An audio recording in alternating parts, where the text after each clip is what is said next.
Good morning, everybody. My name is Armanit Al-Balak, and today I'm going to be talking about Not Your First Rodeo. I'm an accredited financial counselor. I have a Master of Science in Management, and I'm also a Lean Six Sigma Master Black Belt. Today, we're going to be talking about how you can help your clients who are going into a subsequent marriage, for example, their second or third marriage, and how that's different from when your clients are getting married for the first time.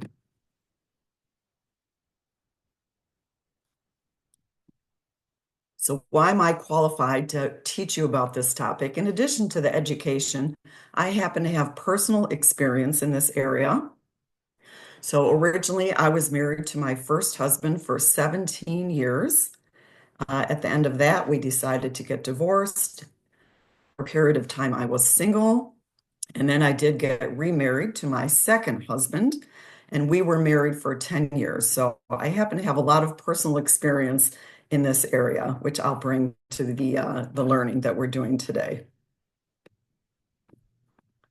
So, what do you think? What percent of marriages in the United States end up in divorce? Go ahead, you can enter your thoughts into the chat. Actually, I can't see the chat at this very moment. You have lots of 45 to 63%, Oh, mostly okay. in the People are 50%. overshooting. Yeah. People are overshooting. So I guess I should say only 41% of marriages in the United States end up in divorce. But similar to what happened to me personally, many of those folks go on to remarry or have another significant relationship. So for those second marriages, what do you think? What percent of those second marriages end up in divorce? You can enter your numbers into the chat. 42, 60, 60, 30, 12, 30, 10%. They're Okay, it's hopeful. all over the place. It is all over Uh, the place. all over the place. That's fine. Okay. So for the second marriages, 60% of those marriages end in divorce, and I personally fall into that category. By the third marriage, 73% of those marriages are ending in divorce. So you can see by the little chart here, the first chart, the greater the number of marriages a person has had, the higher the probability of divorce. And also, the greater number of marriages a person has been in, the shorter time the person is going to be married on the average, right? So this just keep these statistics in mind as we go through the presentation today. So here are some other interesting stats that we can talk about. If a person has a slightly higher income, for example, $50,000 income, as opposed to a person who only has 25,000 of annual income, they can decrease the risk of divorce by as much as 30%. In other words, if a person has a slightly higher income, they may have a slightly lower probability of divorce. Also, if one of the two spouses feels that their spouse spends money in a foolish way, this can greatly increase the likelihood of divorce. I mean, think about any relationships that you are currently in or have been in, right? Think about how your partner spends money and how you feel about that. Also, couples that argue about finances at least once a week are way more likely to get divorced. Money definitely is a big source of stress. And couples that have some amount of assets, in this case here, they say at least $10,000 in assets at the beginning of a period are less likely to get divorced than a couple that has no assets. So basically, we as financial counselors know that money and how a couple deals with it has a huge impact on a couple's relationship. Obviously, there are other sources of friction in relationships, but today we're just focusing on the finances. So you may be asking yourself, why is the second marriage different from a first marriage in terms of finance, in terms of personal finance? And I should clarify what we're talking about here really is that one or both of the spouses may have been previously married and then divorced. There also could be a situation, which I am not going to go into today, where one or either both of the spouses previously may have been married and their former spouse passed away. And now the widow or widower is now getting remarried. I'm not going to be focusing on any specifics of this type of case, but much of what I say may apply to these types of cases also. So getting back to the case where the person got divorced and is now getting remarried. From the financial perspective, what may be different about these couples? Both spouses may be older. They were previously married, or one or both of them were previously married for some amount of time. Now they're further along in life. They may be older. They may be more established in their respective careers. They may be more invested in their careers. Hopefully, their salary is at a point in life where they're earning more. They also may be used to moving from location to location in order to accept a promotion that may be offered to them. So they may be in a different spot career-wise than they were when they were previously married.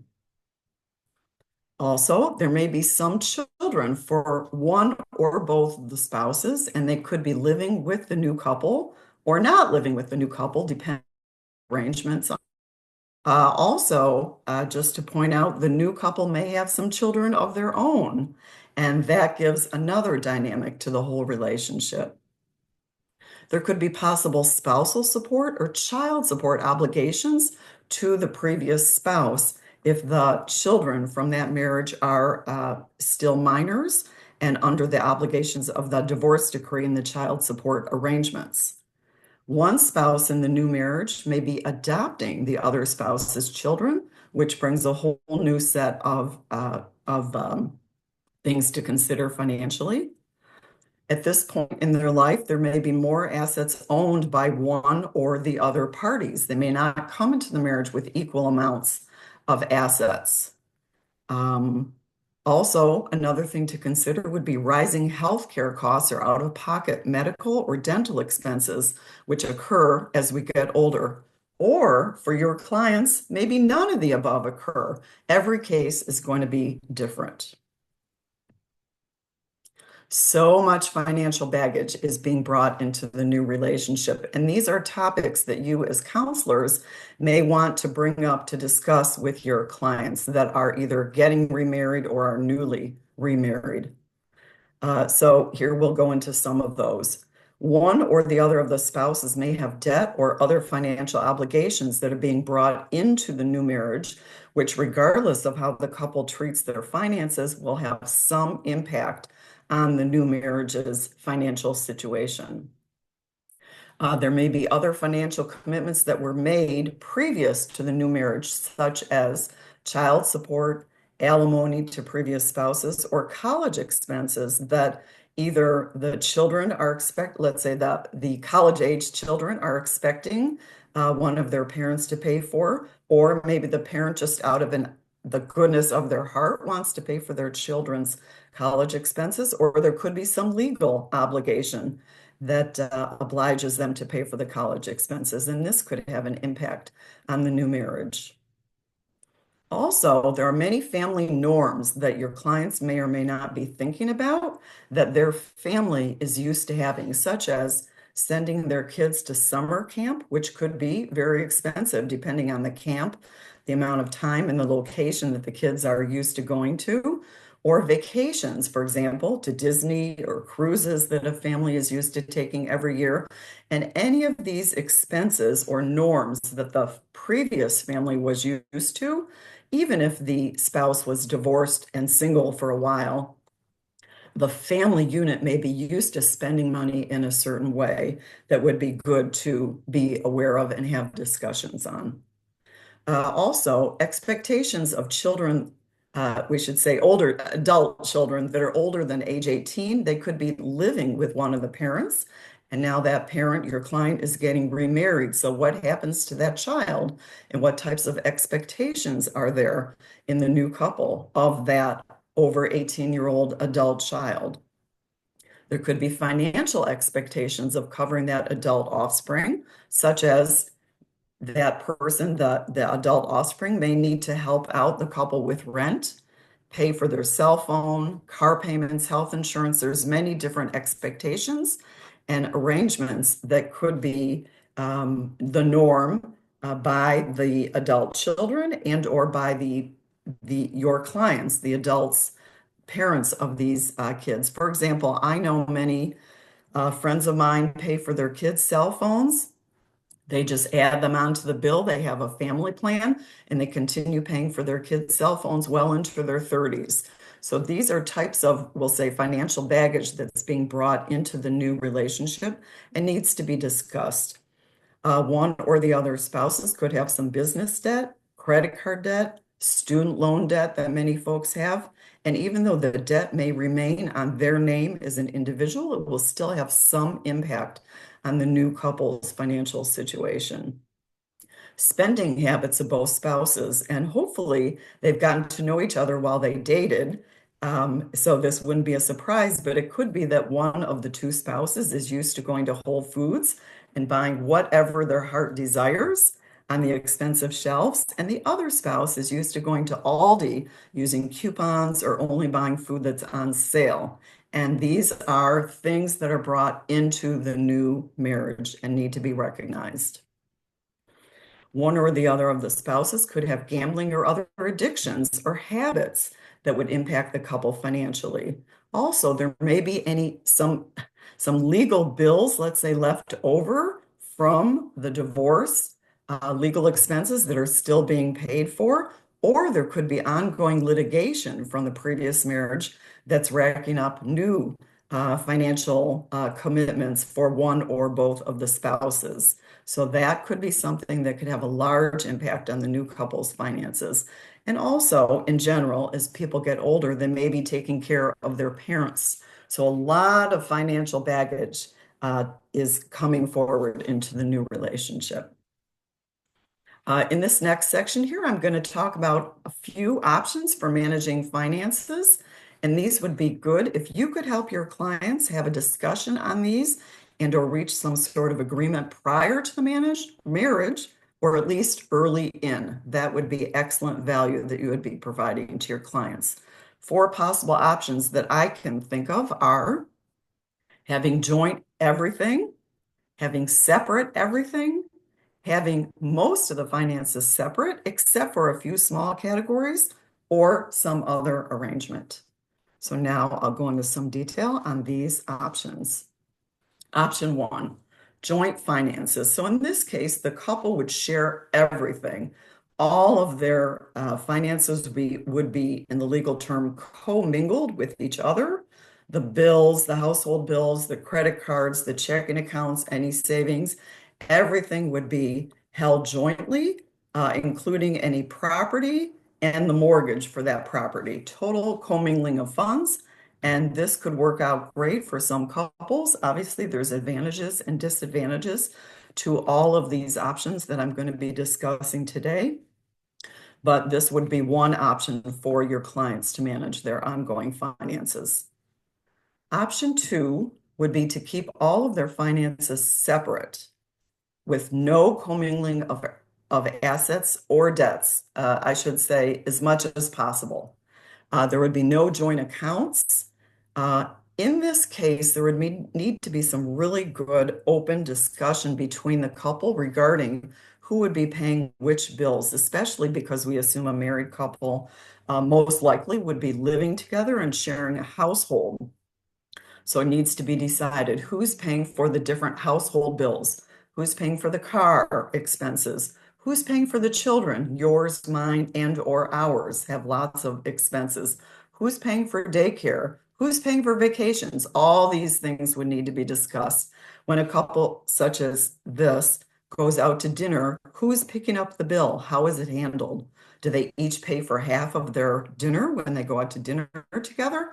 This really needs to be discussed and an agreement needs to be reached. Also, this arrangement and any of the other options that I'm speaking about today may change or need to be changed over time if one or the other spouses or the couple's circumstances change over time. And maybe some option would be better than what they're currently doing. Option 3 is the case where the couple has everything separate except for what they define as household and joint living expenses. They would keep all of their finances separate. So this happens to be the arrangement that I had with my second husband. Finance was not the reason that we got divorced. This arrangement actually worked very well for us. We kept all of our finances separate because the main reason that we wanted to do that was so that we could each take care of our own children. We each had 2 kids going into the marriage and didn't have any additional kids together. And we wanted to keep all of our funds separate. So in the case that one of us passed away, we would be able to take care of our own kids and no obligation to the other spouse's children. So in this example here, in this option, you do need to have one joint checking account where each spouse deposits some portion of the monthly expenses into the account. Now, here you need to have a discussion to say what are considered household and joint living expenses. What I would suggest, the way that worked for me personally, for example, anything that had to do with the household, any bills, any mortgage payments we paid together, anytime we went on vacations, anytime we went out to eat, gifts, let's say any situation where you both were doing it together, we paid from the joint account. I will say the one caveat here, the house remained in my name, the mortgage remained on my name, and my ex-spouse paid into the mortgage every month. We split the expenses according to the proportions that we'd agreed. And we had a prenup which stated after we were married for X number of years, if one of us passed or if we got divorced, what portion of the equity would my ex-spouse receive? And we both thought it was fair going into it. The longer we were married, the greater portion of equity he would receive. So that sort of was around the overall agreement for how to make this happen. The other thing that needs to be decided on the other side is who puts how much money into the joint account. So there's different arrangements. It could be a set 50-50. It could be relative to each person's income. For example, once a year, you could look at your income from the preceding year, see what portion of the joint expenses you each earned, and proportionally put that amount of money into your joint account. Or there could be some other agreement that the couple would reach. There's no set way that you must do this. It's whatever actually works for the couple. And I do admit this does take a lot of ongoing communication and trust of each other within the couple. So there's no commingling of each other's funds. Each person's assets are kept separate. And as I mentioned, each spouse may have a legal arrangement to take care of their own kids if they pass. One thing I will mention, 401k accounts need a special agreement to not have the spouse be each other's beneficiary. Both spouses could sign a waiver releasing the other spouse from being the beneficiary. And in that case, you could have somebody else be the beneficiary of the 401k. Lastly, option 4, some other arrangement. The couple needs to be flexible and reach some arrangement that financially works for them. And as I mentioned before, this arrangement may change over time as the couple and their family situation changes over time. Okay, moving to the next section here, next topic. So what protections can you advise your clients to consider? So the first section here are standard protections that I think any of us as financial counselors would be advising our clients to consider different types of insurance to protect their assets, to protect themselves in different parts of life. And this is not only relevant to a second or third marriage, right? It would be any, even a single person or a married couple.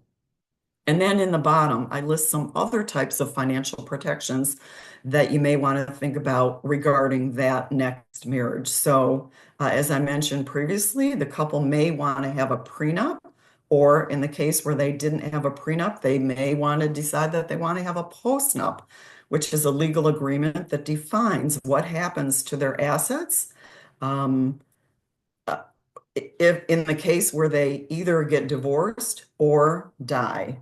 And you can make this be as fair to each other as you want. It's really an open agreement that's facilitated by a family law attorney, where both parties agree to how things are going to be managed. And you sign that document and you put it in a drawer and you hope you never look at it again. Or maybe you do have to look at it again in certain cases. Um, you would definitely want to discuss with your clients having a will or a trust, once again, facilitated by a lawyer or an attorney. If they want to have estate planning documents, that would be the more in-depth area that you would want to bring up with them, because the estate planning not only covers like the will and trust type of things, but also discusses who would be their power of attorney in the case that they were unable to make medical or legal decisions, which becomes even more complex and more important in a subsequent marriage because you have spouses, you have former spouses, you have children, yours, mine, and ours, and it gets very complex. So the more that your clients can spell this out in an estate plan, the better. In a trust, that would be the better. You definitely want to discuss with them your kids, my kids, our kids, anything that's going to be for the children, different situations that the kids or the adult children need to know about. Definitely good topics to discuss. In addition to talking to your kids about your plans and your wishes, for example, when you are reaching, or a person, your client is reaching end of life, their wishes should not only be written out in a document, but hopefully discussed with those close family members, regardless of legal standing, those family members that may need to know so that you can avoid situations that sometimes occur after where a person had certain wishes but didn't share it with the rest of their legal family. And also making sure that passwords are known by somebody else, whether it be the new spouse or somebody else, and important documents are organized in a place where people will know how to get to them. And then a few reminders, things to tell your clients. So, one thing that you definitely want to bring up with your clients, and it's just a check mark to make sure that they've done this. When a couple divorces, you want to make sure that your client, your divorced client, who may be getting remarried now, has taken their ex-spouse off as a beneficiary on any asset accounts that they have, right? This is definitely a point that you want to bring up. They don't want to leave their money to their ex-spouse in most cases, unless this is intentional, which would be quite rare, but definitely a topic that you want to bring up with your clients in this case, specifically for 401k accounts. The named spouse is the default beneficiary. Oops, I'm sorry. The named spouse is the default beneficiary for married participants. So assuming your spouse got divorced, I'm sorry, your client took their ex-spouse off as their beneficiary. They were single, let's say, for a while. Now they're getting remarried. They need to put their new spouse on as their beneficiary. If they don't want to put their new spouse on as their beneficiary, the new spouse needs to sign a waiver saying they agree to not be the beneficiary. In the case where I kept myself, where my former husband, my second husband, and I kept all of our finances separate, we both signed the waivers for each other. So that would be a topic you would want to bring up with your clients, because otherwise it will be their spouse who will be their beneficiary, their new and current spouse. And one last thing that you want to discuss with your clients, just make sure to bring up in the case that your client previously owned property with their former spouse and maybe for some reason their name is still on that mortgage, and their ex-spouse promised them during the divorce proceedings that they would continue paying the mortgage. Um, you you want to advise your client to make sure that they continue making those payments. The worst thing that could happen here would be that your client's former spouse stops making those payments on the mortgage, and then that former spouse and your client, who's now getting remarried, their credit gets dinged because that former spouse no longer is making payments on the mortgage and is defaulting. So whatever is spelled out in the divorce decree, you want to advise your clients to follow up and make sure that that actually really does happen. Okay, moving on here. Money dates, the gold standard that you want to discuss with your clients to leave on a more positive note here. Encourage your clients to have money dates with each other. As we all know, as financial counselors, money is difficult to talk about. Encourage them to have money dates. They should schedule an actual time when they're going to meet each other, as in like having an actual date with each other. Pick a few topics that are important to them, not too many topics at once, just a few topics at a time. And they need to communicate openly and honestly with each other about all those topics that are so important to each other and remaining a strong couple with each other. And with that, that is all I have to share with you today. I hope it has been helpful, and at least personal finances won't be the reason that your client's marriage doesn't work out. If you have any questions, here's my contact information, and I am open for any questions that are in the chat. You have a question about, is the waiver for the current spouse for the 401k, is that state specific possibly? I think it's federal, as far as I know. Okay. Well, thank you. Any other questions? So there was a question, but it got direct message to me, but it says, what about a client who had a 401k prior to marriage, but it's sitting idle because the client does not work for the company any longer? Will that also require named spouse or current beneficiaries? Yes. Yes, especially if the previous spouse was the named beneficiary, right? By law, it's going to be the spouse unless that spouse signs a waiver. I would strongly recommend that you bring that topic up with that client. Yes, even if it's sitting there. I will say, as a former HR manager, I did see some employees who passed where their previous spouse or two spouses prior was was the beneficiary for life insurance, and that's the person that gets the money, regardless of who they were currently married to. Right. Yeah, this is definitely something you want to remember to bring up with your clients that so even if they're not getting remarried, right? Anybody who's getting divorced or doesn't want their current spouse to receive that money in the case they pass. Um, Denise has her hand up. okay, Denise. So I don't know if this is along the same lines as the question Amy just asked, but I have a life policy where my children were designated beneficiaries before my second marriage. After I got married, there was no waiver signed. So does that mean my life policy could be contested? Like the designations could be contested? You're talking about life insurance policy? Yes, correct. I think that's different. And what I was saying about 401ks does not apply to that, to my knowledge. Doesn't apply to life. Okay.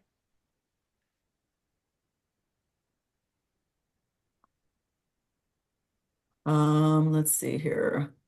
Pauline asks, what about if someone sets up trust accounts, trust assets on the first or second marriages? What happens then if they remarry? I would highly recommend having a trust and within the trust, direct the funds to who you wish them to go to. but the 401k is dealt with separately than other assets in the trust. All right, Uh, Monique, thank you so much. All right, who is our next up? We are ready to get started. Thank you all for your questions and participation.